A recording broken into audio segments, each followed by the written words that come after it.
Glória a Deus, meu irmão em Cristo Jesus. Vamos lá para mais uma visão panorâmica do Novo Testamento, dos Evangelhos, dentro do ministério de Jesus.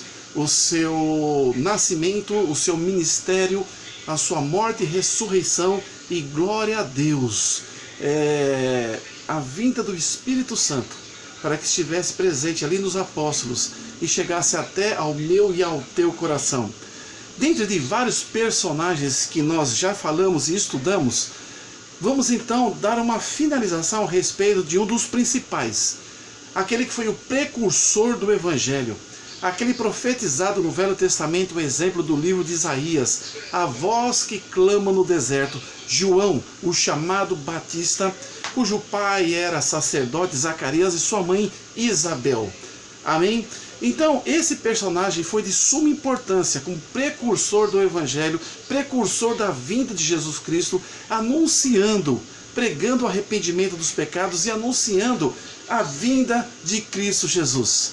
Esse teve o privilégio de batizar nas águas, batismo por imersão ali no Rio Jordão, batizando o Salvador Jesus Cristo. Nesse inteirinho, Jesus já na faixa dos seus 30 anos, dando ali início ao seu ministério, dirigindo-se ao deserto, onde jejuou 40 dias, João Batista não deixou de estar pregando e batizando. E isso gerava um grande impacto.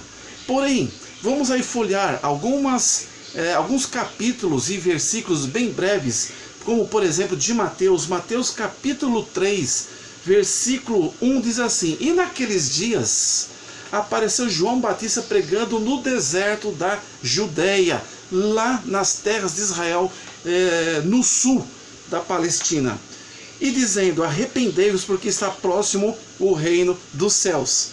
Aqui é um dos versículos que ele está anunciando a vinda de Cristo Jesus, porque está próximo o reino dos céus.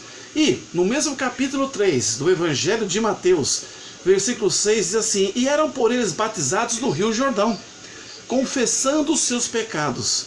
E vendo ele muitos dos fariseus e dos saduceus, que eram os hipócritas, os religiosos da época, que vinham ao seu batismo, dizia-lhes: raça de víboras, quem vos ensinou a fugir da ira futura? Então João Batista, ele batia de frente com os saduceus, batia de frente com os fariseus, ele batia de frente inclusive até com o rei Herodes. E aí vejamos o que a palavra nos diz a respeito do rei Herodes. Vamos então agora para o Evangelho de Lucas, Lucas capítulo 3, versículos 19 e 20.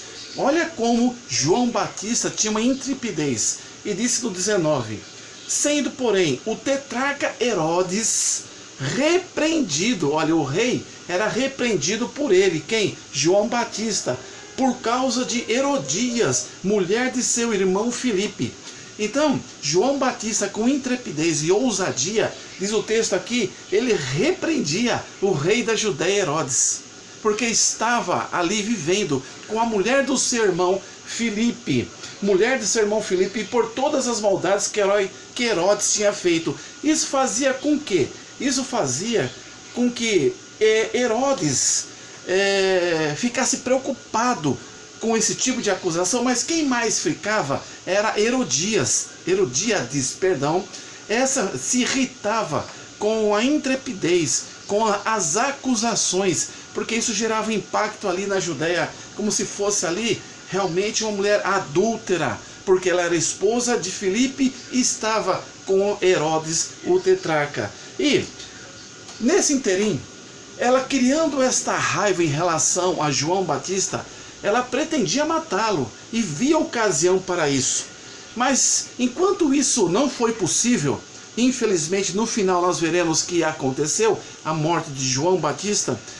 Nós observamos que a cada vez que João Batista ministrava com ousadia, impactos surgiam nas regiões, um impacto social. E nós observamos no Evangelho de João, capítulo 1, versículo 19, o testemunho e como os sacerdotes, os fariseus, os saduceus se preocupavam, querendo saber quem era aquele homem que clamava e pregava o arrependimento dos pecados no deserto, como por exemplo ali às beiras do Rio Jordão. Então João capítulo 1, versículo 19 diz assim, a respeito do testemunho de João Batista. E este é o testemunho de João, quando os judeus mandaram de Jerusalém sacerdotes e levitas para que lhe perguntassem, quem és tu? Então o impacto chegou a tanto que mandaram homens ter com João Batista para perguntar-lhe, quem és tu?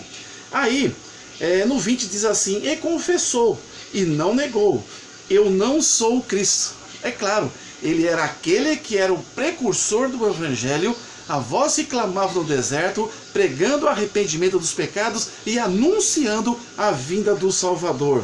Versículo 21 do capítulo 1 de João. E perguntaram-lhe, então, quem és? Elias? Ele disse, não sou. És um profeta? Não sou também. Disseram-lhe, pois, quem és? Para quem te demos resposta? Aqueles que nos enviaram. Que dizes de ti mesmo? Aí nós vamos para o 23. Disse, eu sou a voz do que clama no deserto. Endireitai o caminho do Senhor, como disse o profeta Isaías. Aí no 24 do capítulo 1 de João, finaliza assim, e os que tinham sido enviados eram os dos fariseus. Olha que interessante. Pois bem, só que nesse momento, João Batista, após o batismo de Jesus, que ele foi um grande privilégio, porque João Batista batizou o Senhor Jesus, Jesus então seguiu para o início do seu ministério, e o ministério de João Batista estava praticamente se findando, porque o propósito de Deus na vida de João Batista era anunciar a vinda do Messias e pregar o batismo do arrependimento dos pecados. O tempo de João Batista estava se findando, porque Herodias estava ali, realmente buscando ocasião para poder matá-lo.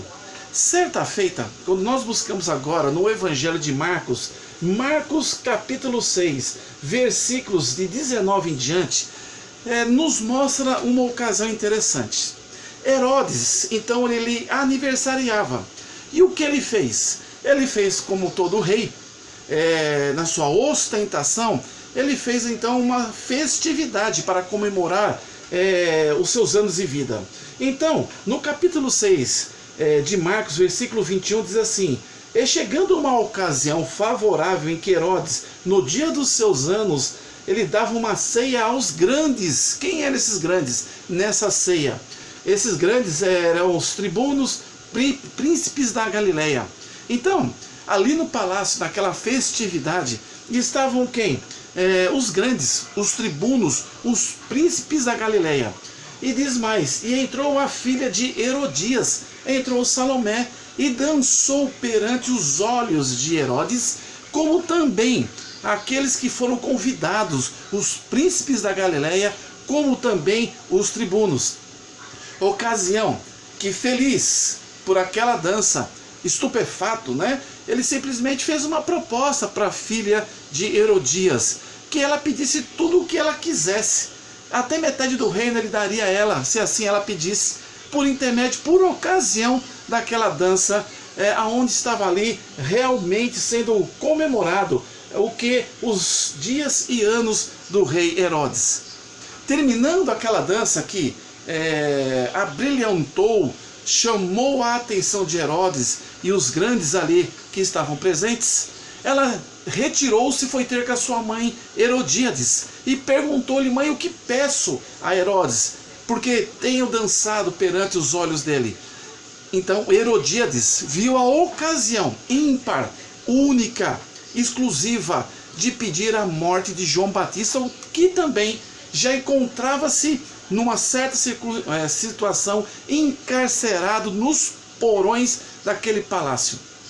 E esse não era morto até então, porque Herodes tinha medo e o respeitava como homem de Deus.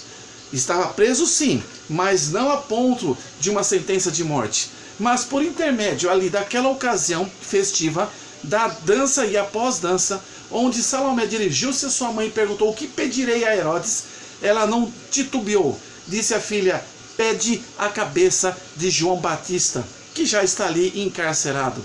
Ela voltou rapidamente e perante a face ali de Herodes no seu trono, ela pediu a cabeça de Batista.